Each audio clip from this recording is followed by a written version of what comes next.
IAEA ने एक ऐसा खुलासा किया है जो ईरान के लिए डराने वाली बात है। दरअसल इजराइल एक बड़ा प्लान कर रहा है और ये प्लान बहुत भारी पड़ सकता है ईरान के ऊपर। जानेंगे क्या है मामला, इजराइल ईरान युद्ध किस मोड़ पर पहुंच गया है, तो वहीं अब जो चीजें निकल कर आ रही है ना, वो चीजें साफ कर रही है कि ईरान को जो सबके साथ दुश्मनी बनाकर ईरान रखा है उसका असर देखने को मिला है इस बार इस हमले के दौरान। सऊदी यूएई ने पूरा का पूरा कथित तौर पर खेल ही बिगाड़ दिया ईरान का। तो वहीं अब इजराइल ने भारत से मांगी है बड़ी मदद। जानेंगे जियोपॉलिटिक्स में क्या कुछ चल रहा है। हमेशा की तरह CIS न्यूज नेटवर्क के इस एपिसोड में जानने को मिलेगा बहुत कुछ। आइए जानते हैं इन खबरों को विस्तार से। मैं चाहती हूँ कि जो ये IDF के प्रवक्ता हैं, यानी कि इजराइल के फोर्स के प्रवक्ता, उनकी बातों को आप थोड़ा सुने। Over the weekend, Iran launched a large-scale attack on Israel. Over 350 ballistic missiles, cruise missiles, armed drones and rockets were fired from Iranian soil as well as Iraq, Yemen and Lebanon towards the state of Israel. Across the skies of the Middle East, a coalition was activated to counter this attack, marking the start of the IDF's Operation Iron Shield. The Israel Defense Forces, together with the United States Central Command, the British and the French armed वो क्या कह रहे हैं? इस पूरे video में कई सारे बड़ी चीजें खुलकर बोल दी गई हैं। जैसे कि जब इजराइल के ऊपर हमला हुआ तो इस हमले को नाकाम करने के लिए इजराइल के सहयोगी आसमान में इकट्ठा हो गए और इन्होंने आयरन शील्ड की तरह मिलकर काम करा और आयरन शील्ड ऑपरेशन को चलाया। इन्होंने कहा कि अमेरिका के स्टेट सेंट्रल कमांड और ब्रिटिश फ्रेंच आर्मी फोर्स ये भी आए। इसके अलावा इन्होंने कहा अदर पार्टनर्स भी आए। इन्होंने आगे कहा रियल टाइम कई सारी मदद हमें मिली इस पूरे घटनाक्रम में और ईरान का अटैक फेल हो गया और हमारे साथ जो सहयोगियों ने खड़े होकर साथ दिया है, हम उनका धन्यवाद करते हैं कि आखिरकार उन्होंने हमारी मदद की इस मुश्किल समय में और ईरान को पे करना पड़ेगा, हम चुनेंगे और हम उसका जवाब देंगे। इन्होंने ये पूरा बयान दिया है।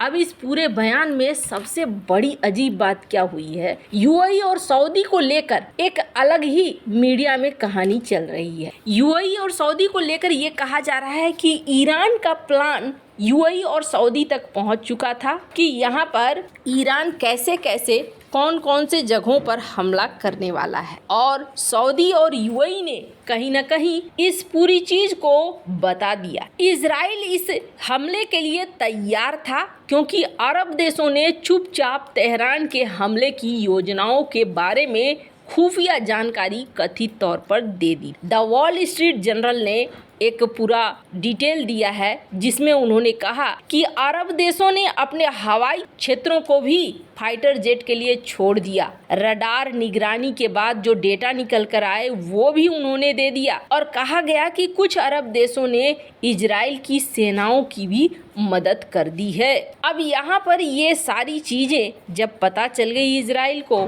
तो इजराइल ने सब कुछ बहुत ही अच्छे से हैंडल कर लिया। यूएई और सऊदी अरब ने ऐसा क्यों किया? क्योंकि यूएई सऊदी अरब कहीं न कहीं अमेरिका को अपना सहयोगी मानते हैं। दूसरी बड़ी चीज ये है कि ईरान ने लगभग हर किसी से पंगे ले रखे हैं, इनकी ज्यादा बनी नहीं है कभी। अब मौके पर दोस्ती और उसके बाद दुश्मनी, ऐसा सीन इनके बीच में चलता आया है। काफी समय बाद ईरान के राष्ट्राध्यक्ष सऊदी अरब पहुंचे थे और उस समय ये तस्वीर खूब वायरल हुई थी। तो ऐसे में इनके लेवल की दुश्मनी का अंदाजा आप लगा सकते हैं। वहीं बात करें जॉर्डन की, तो जॉर्डन ने तो 2 कदम बढ़कर मदद कर दी थी। अब ये तो रही पुरानी कहानी जो निकल कर आ रही है। जॉर्डन को ईरान ने धमका भी दिया है कि अगले निशाने पर तुम हो, लेकिन आगे क्या? आगे इजराइल के पास कौन सा प्लान है जो प्लान ईरान को भारी पड़ सकता है? स्क्रीन पर एक आर्टिकल देख रहे हैं, IAEA जो एटॉमिक वॉचडॉग है यूएन की, उन्होंने क्या कहा है, उसके चीफ का कहना है कि देखिए इजराइल हो सकता है ईरान के परमाणु संयंत्रों पर हमला करे। अब इन्होंने एक अंदेशा जाहिर किया है, अगर इजराइल ऐसा करता है तो स्क्रीन पर आप देख सकते हैं कई सारे न्यूक्लियर फैसिलिटी हैं ईरान के अंदर। ईरान का सबसे पहला न्यूक्लियर पावर प्लांट है बुशेहर में, इसके अलावे नानताज, इसके अलावे तेहरान, कई खास है। नानताज में तो पहले भी हमला कर चुका है इजराइल, तो उसके लिए कोई नई बात नहीं है दूसरा हमला करना। पर ये हमला कितना भयानक होगा, किस तरीके का होगा और इसका असर कितना दूर तक पड़ेगा, ये कहना अभी से मुश्किल है। पर ये जरूर निश्चित कहा जा रहा है कि इजराइल वॉर कैबिनेट की लगातार बैठकें हो रही हैं। वैसे तो इजराइल के ऊपर कोई असर नहीं पड़ा और आयरन शील्ड ऑपरेशन के तहत कई देशों ने इनकी मदद कर दी, पर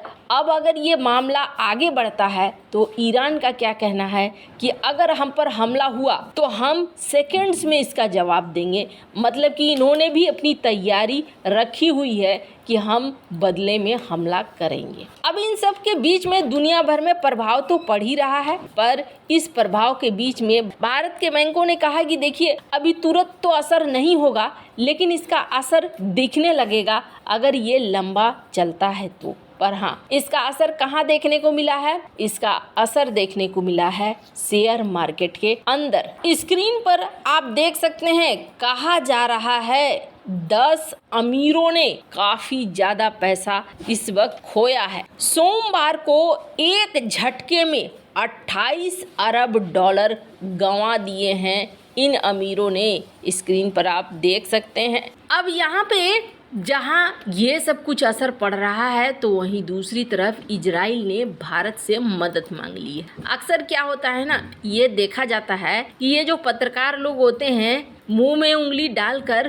कुछ इस तरीके से बातें निकलवाना चाहते हैं कि कहीं ना कहीं कुछ न कुछ विवाद पैदा हो जाए। ऐसा ही कुछ यहाँ पर भी देखने को मिला। भारत ईरान और इजराइल के बीच एक बैलेंस बनाकर चल रहा है, पर इजराइल के राजदूत नाओर गिलोन से एक पत्रकार जो कि पीटीआई में इंटरव्यू दे रहे थे, नाओर गिलोन, तो उन्होंने क्या पूछा, उन्होंने कहा कि अच्छा देखो जी, ये तो फोन लगा, ईरान के भी विदेश मंत्री से बातचीत हुई, भारत के विदेश मंत्री और आपके विदेश मंत्री से भी बात हुई, आप क्या चाहते हैं, भारत को इस समय क्या करना। तो इस पर उन्होंने कहा कि मुझे लगता है एक मित्र के रूप में हम भारत से ये उम्मीद करते हैं कि वो अंतर्राष्ट्रीय समुदाय में बहुत मजबूत होकर ये सुनिश्चित करेगा कि ईरान पश्चिम एशिया में अपनी अस्थिरता को रोके। जो ईरान कर रहा है उसको अब रोकने का समय आ गया है, उसको रोकना चाहिए। इजरायली राजदूत ने कहा कि यहाँ लाखों लोग काम करते हैं, चाहे यूएई हो, चाहे सऊदी अरब हो, चाहे कतर हो, इनके साथ भारत के मजबूत व्यापारिक संबंध है। तो भारत चाहे तो इस मौके पर सशक्त होकर आगे बढ़कर फैसले ले सकते। वैसे आपको क्या लगता है इन सब मामले में, आपकी क्या राय है, कमेंट कर जरूर बताएं। जल्द मिलते हैं अगले वीडियो में नई खबर के साथ।